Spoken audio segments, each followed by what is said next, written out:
Imagine you're one of the first human beings, and you're walking with your kid and you see a lion. And you don't know what a lion is, so you take your kid over to play with him. And the lion eats your kid. So you go home and you're sad, but it's okay. You get your wife pregnant, and in 5 years, you're walking again with your new kid and you see a lion far away. This time you hide with your kid and the lion eventually leaves and you both survive. So you come out, you start walking with your kid again, and a bird flies over, and all of a sudden, your kid drops dead. And you go home sad again. You get your wife pregnant again, and you make a promise to yourself. You're going to make sure that you hide your new kid from lions, and that you'll hide him if you see a bird flying over. So there are two ways that we think. Both of the decisions that you made are based on the fast, automatic thought process, which Kahneman calls System 1. System 1 is where we find how irrational and illogical, or just simply how stupid we really are, so it can lead us to not value System 1 or think that it's useless. If you had used your slow, more rational and logical thinking, you would have found that you were right about the lion, but the bird had nothing to do with your kid's death. But we should value System 1 because it has huge benefits. It's the reason why we've survived. Yes, maybe at the cost of some really ridiculous assumptions, like your kid dying every time a bird flies over. But if we had rationally thought about what a loud noise might mean and analyze it carefully instead of being scared and running away from it immediately, we wouldn't be here. So big idea 1 is understanding System 1 and System 2. There are huge benefits to both systems. The problem, however, really arises when we use System 1 instead of System 2, when System 2 would be the appropriate system to use. And this leads us to all kinds of biases and fallacies that are not optimal. It's not optimal to think that if a bird flies over, your kid will drop dead. So if I were to ask you these two questions, what would your answer be? 1. Is the height of the tallest redwood more or less than 1,200 feet? And 2. What is your best guess about the height of the tallest redwood? So one group was asked these questions, and another group was asked the exact same questions, except instead of 1,200 feet in the first question, this time they were asked whether the height of the tree was more or less than only 180 feet. So what do you think the answers looked like? The first group's mean guess was 844 feet. The second group's mean guess was only 282 feet. That is a huge difference. This is what is known as anchoring. So ask yourself, and throughout this video, how can knowing this be useful to you? Dan Ariely, one of my favorite economists, talks about how we have no idea about most things and what they should cost. If you're not an expert, just like we aren't in most things, you don't know how tall a redwood tree should be. I don't know what a microwave should cost when I go buy it. Should it be $99? $199? I have no idea. So we use different ways to approximate what it should be, and anchoring is one of them. So again, how is this useful to you personally? If you're the buyer, do you want to look at the MSRP and be anchored to that? If you're selling something, how do you want to set up your MSRP to use anchoring to your advantage? Big idea 2 is understanding anchoring.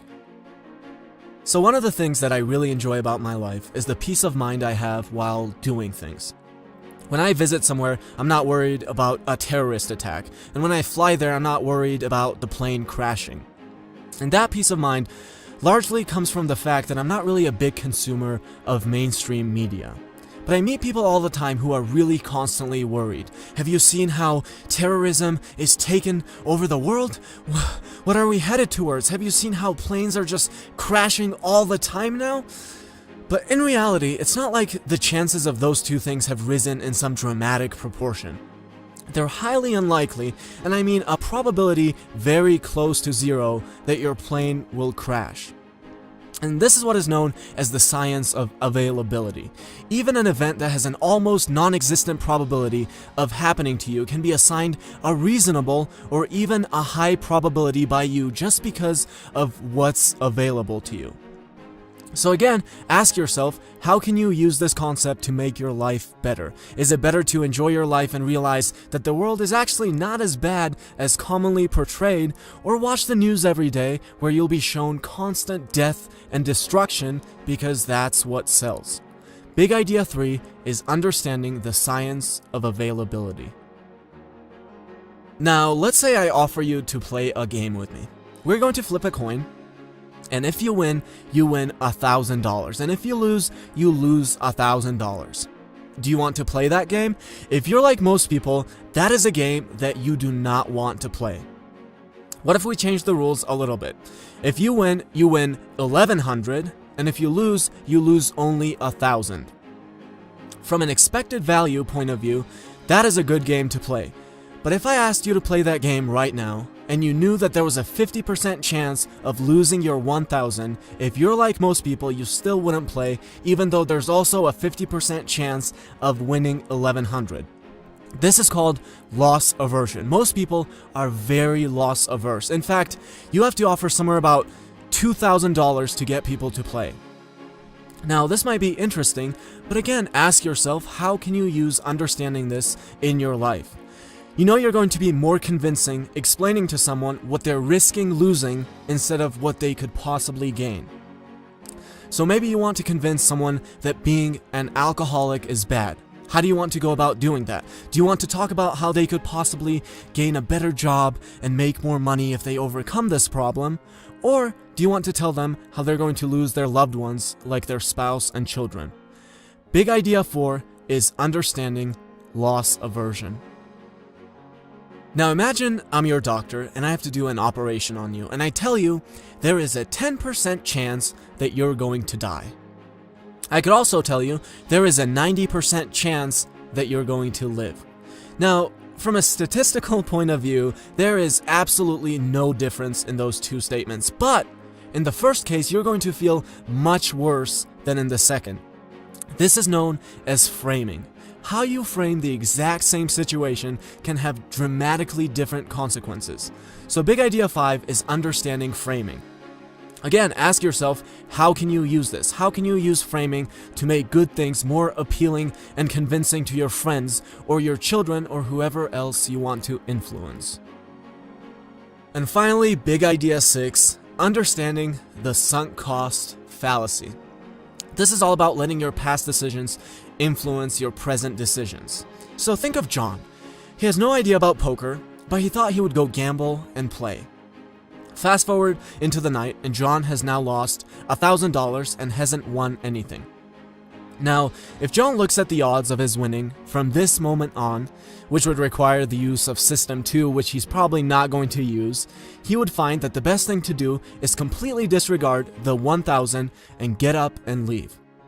The $1,000 already lost has nothing to do with what his odds are starting from this moment, but John is going to be heavily influenced by the $1,000 and most likely keep playing and losing even more. Let me give you another example. Jen bought 50 boxes of candy a few months ago. So her house is full of candy, but she now finds out about the importance of eating healthy, and she realizes that the candy actually hurts her, but she can't just get rid of it. She paid money for it at some point, so it's really hard for her, even though the candy is going to hurt her. Now, you might look at John and Jen and say, what a bunch of idiots, but the reality is that you and I are no different. Look around your house right now. How much stupid shit have you bought over the years that's now just laying there, taking up space, bothering you? You're never even going to use it again, but you don't get rid of it. There is no difference between Jen or John and you in this situation. The chair that you bought gets in the way all the time. There's no room for it in your little house. It's causing you pain, but how can you get rid of it? You paid $59 for it at some point.